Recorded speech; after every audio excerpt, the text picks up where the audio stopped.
You ever try to do the right thing and it just completely blows up in your face? Well, today we're diving into a story from Genesis that's all about that exact problem.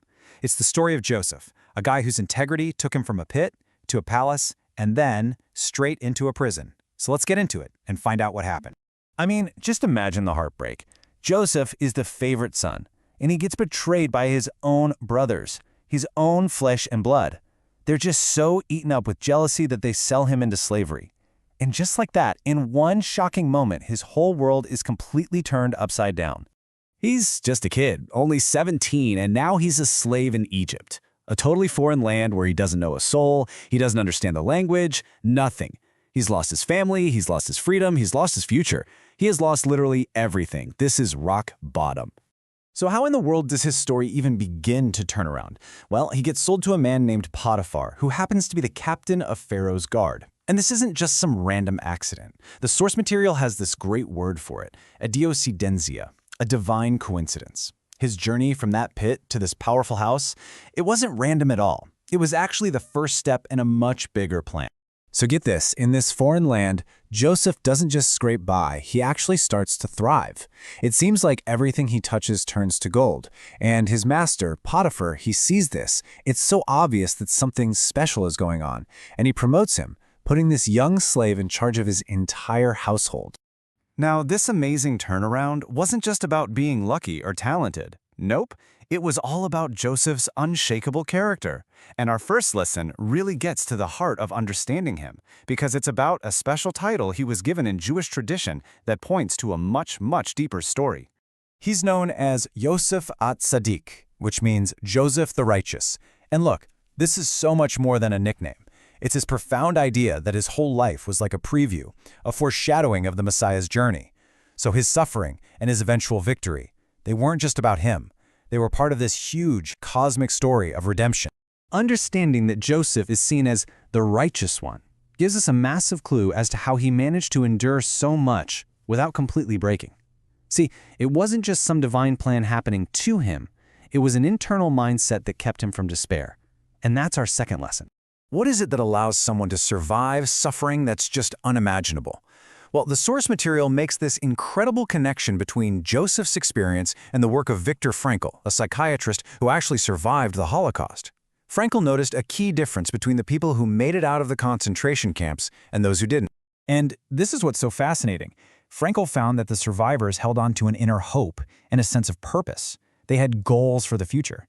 But those who perished, they'd given into despair. And Joseph, well, Joseph was a survivor, he absolutely refused to let his circumstances define him. He held on to those dreams that kept his spirit alive. It's such a powerful lesson, right? We can't always choose what happens to us, but we can always choose to find purpose in it. This right here, this is the very core of Joseph's mindset. He truly believed that even in the absolute worst of times, there was a bigger purpose at play. It was his faith that gave him the strength to believe his suffering wasn't the end of his story. Okay, so Joseph has proven he's resilient. He has absolutely passed the test of mindset. But now he's about to face his biggest trial yet, a temptation that's going to strike at the very core of his character. So here's the deal. Joseph wasn't just a great manager. He was also, well, he was really handsome. And this started to draw some unwanted attention from the one person you really don't want that from, his master's wife. And this wasn't just a one-time thing. The scripture is clear that she pressured him day after day. Can you imagine that? A relentless, daily temptation, offering a moment of pleasure that, honestly, a young guy who had every reason to be angry at the world could have easily justified. But his response? Wow. It tells you everything you need to know about his character. He's not worried about Potiphar catching him. That isn't his main concern. His deepest worry is about his relationship with God. For him, this isn't just about betraying his boss. It's about sinning against his creator. Joseph's choice is a perfect real-world example of this principle from Proverbs.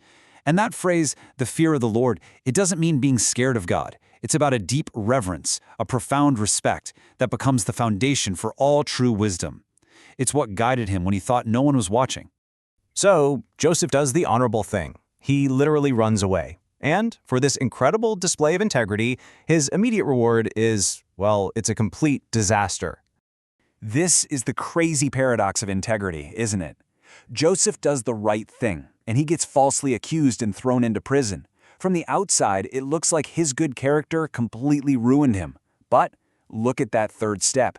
Even in the darkest dungeon, the one thing that truly mattered never changed. God was still with him. And here's where we see that incredible pattern repeat itself. Joseph's character is just so undeniable that even the prison warden puts him in charge of all the other prisoners. His circumstances changed, but his character didn't. And so God continued to prosper everything he did, even while he was in chains. Ultimately, Joseph's story leaves us with a really deep question to think about. His integrity wasn't tested out in public, it was tested in private. His character wasn't forged in the palace, it was forged in the pit and in the prison. And it forces us to ask ourselves, when the doors are closed and absolutely no one is watching, who are we, really? What does our character reveal about us? Welcome back to the Deep Dive.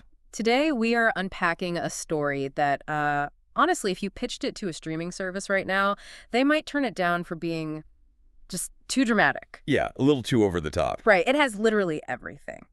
You've got corporate climbing, you've got high stakes, sexual harassment, false accusations, prison. I mean, it's just massive. It really is the original thriller, isn't it? Yeah. It's got that, House of Cards political thing mixed with a really intense survival drama. Exactly. But what makes this interesting is we're not just reading it like a soap opera. We're looking at it through a very specific lens. We're digging into a detailed analysis of Genesis chapter 39, and we're drawing from a breakdown by the channel Descubre la Biblia. And the mission here is really to explore the psychology of it all. Yeah. How does someone persevere through what this guy, Joseph, went through? I mean, on paper, he should have completely cracked. Oh, absolutely. Most people would have crumbled. But the source material, it makes this fascinating bridge. It connects this ancient text to the work of Viktor Frankl. The psychiatrist and Holocaust survivor, yeah. It argues that the exact same psychological tool Joseph used to survive an Egyptian dungeon is what Frankl identified in the 20th century. And then just to add another layer, it connects that to messianic prophecy. So we have a lot of ground to cover. But let's start where the action starts. Set the scene for us. So we're looking at Joseph. He's 17 years old, and his life has just been turned upside down. Betrayed by his brothers, which is trauma number one. A big one. Yeah. And then sold to merchant Ishmaelites. He's dragged from his home all the way down to Egypt. And the source points out this crucial detail. He isn't just sold to some random farmer in the Delta. No. And this is where the plot just thickens immediately. He is purchased by Potiphar. And this is a massive detail. Potiphar isn't just wealthy. He is the captain of the guard for Pharaoh. Okay, captain of the guard. That sounds fancy, but what does that actually mean, like in modern terms? Think of him as the head of the Secret Service, maybe the CIA, but with the added job of being the state executioner. This guy runs the secret police. He is in the absolute inner circle of the most powerful empire on earth.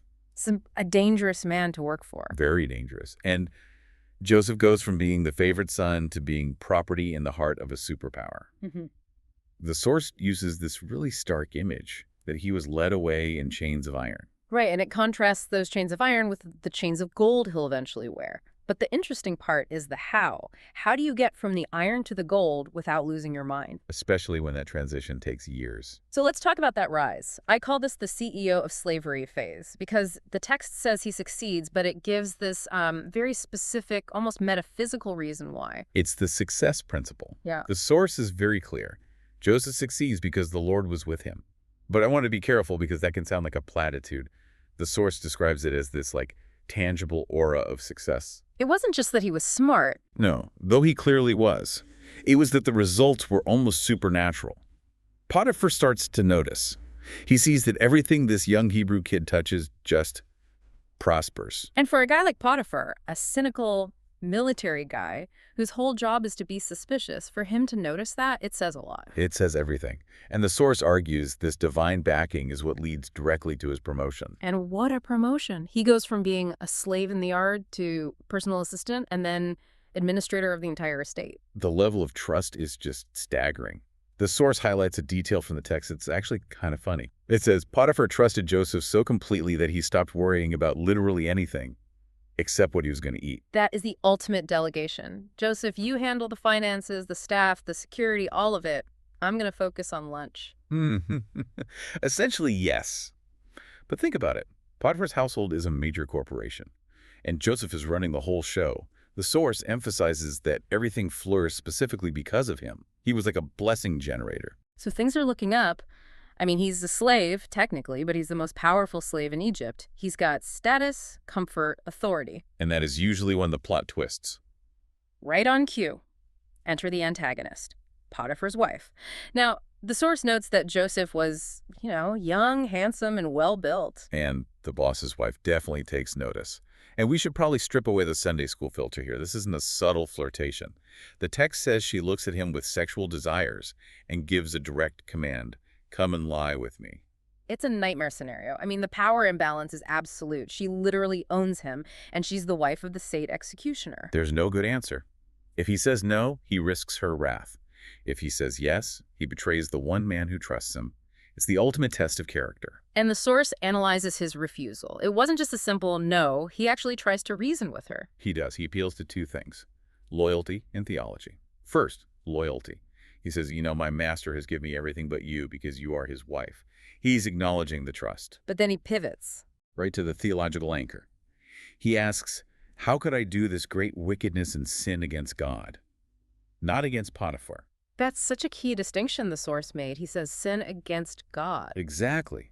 Potiphar might never find out. But Joseph's moral compass isn't calibrated to who's watching.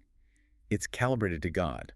But the source also emphasized the duration of this. It wasn't a one-time thing. No, it was day after day. This wasn't a moment of temptation, it was a siege. She was wearing him down, creating this hostile work environment. Which leads to the climax. The setup is like a trap. The text says it was a day he went into the house and none of the other servants were inside. It feels suspicious, doesn't it? Like she sent them all away. Had to be. So she corners him, she physically grabs his cloak, his manto, and demands he sleep with her. And this is where he makes that split-second decision. He runs. He just gets out of there. But, and this is the fatal error, he leaves the cloak in her hands. The source connects this to the fear of the Lord. And it makes a great point. Joseph had every single excuse to give in. He really did. Think about it. Slave, betrayed, young, hormonal, alone in a foreign land. He could have easily rationalized it. God abandoned me, so why follow his rules? Or I have to do what my owner says. But he didn't. He chose integrity over safety. He chose to lose his cloak rather than his character. But unfortunately, that integrity doesn't stop him from getting framed, because now she has her weapon. And the weaponization of that cloak is just brutal. She plays this so strategically. She doesn't just run to her husband. She calls the servants first. Masterclass in manipulation. Oh, it is. She establishes a witness base. She plays the victim, gets them on her side before the boss gets home. By the time Potiphar walks in, the narrative is already set. And the way she spins it, she blames him. She says, the Hebrew slave you brought us came to ridicule us. It's classic deflection. She makes him feel guilty before he even knows what's going on. And she presents the cloak as the smoking gun. He ran when I screamed, and look, here's his coat. So Potiphar comes home. He hears this, sees the evidence. The text says his anger burned. But here's where the source points out a really interesting nuance. Yes, the verdict. Potiphar throws Joseph into prison, specifically the king's prison. Which sounds awful. And it is. It is awful, but we have to read between the lines. Under the law at that time, if a foreign slave tried to assault the wife of the captain of the guard, the punishment would be immediate execution. Oh, right. Potiphar had every right to kill him on the spot. Exactly. So the fact that he only imprisoned him, well, it suggests Potiphar might have suspected the truth. He knew his wife's character. He knew Joseph's integrity. He was in a bind. He had to do something to save face publicly. Right, but he didn't kill him. It's Yeah. a subtle detail, but it implies Joseph's character had made an impact, even if it couldn't fully save him. So he's back at the bottom. From the pit to the palace, now to the prison. And this is where the deep dive takes that hard turn into psychology. The source brings up Viktor Frankl. And this is the part of the analysis that just elevates the whole story for me. Frankl, who wrote Man's Search for Meaning after surviving the Nazi concentration camps. The source uses his clinical observations to understand Joseph's mindset. So Frankl observed 3 key characteristics in the survivors. The people who survived with their souls intact. Let's walk through those. Okay, the first is what he called a life interior optimist, an optimistic inner life. It's the ability to retreat into a rich inner world when the external world is miserable. A mental sanctuary. Exactly. The second was having goals for the future. You have to believe there's a future to have goals for. If you think the prison is the end, you crumble. And the third, which seems like the most important, is a desire to find the purpose of their suffering. Meaning. It always comes back to meaning. Frankl said that those who died often lost hope first. They couldn't find a reason for their suffering, so they just saw themselves as victims. And once you do that, you stop fighting. And the source applies this directly to Joseph. He's a dreamer. Even in a dungeon, he didn't let those dark circumstances extinguish his dreams of authority. Right. And he didn't succumb to bitterness, which is the miracle. He could have been furious with God. I did the right thing, and this is my reward, a dungeon. He could have hated his brothers, hated Potiphar. But he didn't. The source says he viewed his suffering as part of a superior reason, a divine plan. He refused to be a victim. And this brings us to a term the source uses that I just love, diocedensius. Yes, it's a brilliant play on words. It combines Dios, God, and coincidences. The idea is that in this story, there are no accidents. Everything is a God incidence. It reframes the whole thing. The fact he was sold to Potiphar, not an accident. The fact he was sent to this specific prison, not an accident. Exactly. If he goes to a common prison, he meets common criminals. But because of this diocedensia, he goes to the white-collar prison. He meets Pharaoh's cupbearer and baker. That connection is what eventually gets him an audience with Pharaoh. The source calls it a plan, cooking in the background. We see the tragedy, but God sees the recipe. That's a great way to put it. We're just looking at the raw ingredients thinking it's a mess. So we've covered the narrative and the psychology, but the source also wants us to see the theological pattern. It talks about typology. Let's break that down. Typology is basically the study of patterns in Scripture. The idea that characters or events in the Old Testament foreshadow events in the New Testament, the source explicitly links Joseph, often called Joseph the Righteous, to Yeshua or Jesus. Okay, so let's look at the parallels the source draws. They're everywhere once you start looking. First, temptation. Joseph was tempted but remained without sin. That's a direct parallel. Then suffering. Both suffered not for doing something wrong, but for doing the right thing. Innocent suffering. For a greater good. And then there's the prison connection. The source references 1 Peter 3, which is a fascinating deep dive on its own. It describes Christ preaching to spirits in prison. The source sees Joseph ministering to prisoners in Egypt as a type, a foreshadowing of that. It's like the same story playing out on different scales. And actually, the pattern repeats in Joseph's own life. What happens to him in prison is basically déjà vu. It's the CEO of slavery, part 2. Even in the dungeon, the constant variable is the Lord was with him. He gains favor with the warden. And just like Potiphar, the warden just hands over the keys. Yep. It says the warden paid no attention to anything in Joseph's charge. Joseph ends up running the prison administration. Whether he's in a palace or a dungeon, his integrity makes him rise to the top. It's incredible. He runs the place no matter where the place is. And that gets us to the synthesis of this whole thing. We've watched him go from the pit to the palace administration to the prison administration. The scenery changes, the titles change, but the constant is Joseph's integrity and his connection to God. Which ties back to that verse the source mentions, Romans 8:28. All things work together for good. It's a nice verse for a coffee mug, but in Joseph's case, it took years to prove true. Years of waiting. And that's the hardest part. The diocedensias, those God incidences, aren't obvious in the moment. When you're in the cell, you just see the wall. So, if we're going to distill this all down for you listening, what's the big so what? What do we take away? I think it goes back to that Viktor Frankl connection. It's about freedom. Freedom. But the guy's in prison. That's the point. The source leaves us with this thought. We are all subject to external forces we can't control. A bad boss, a manipulator, a financial crisis, a health issue. It can all feel like a prison. But the one thing you can control, your ultimate freedom, is how you respond.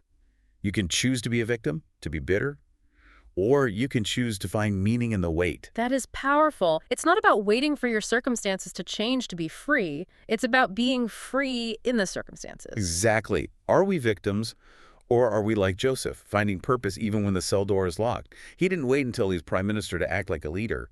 He started in the dungeon. A lot to think about there. A reminder that the wait isn't wasted time if you're building who you are. Perfectly said. It's a story that never gets old because the human struggle doesn't change. Thank you for walking us through this. It really does give a new perspective on a classic story. My pleasure. And thanks to you for listening to this deep dive. We'll catch you on the next one.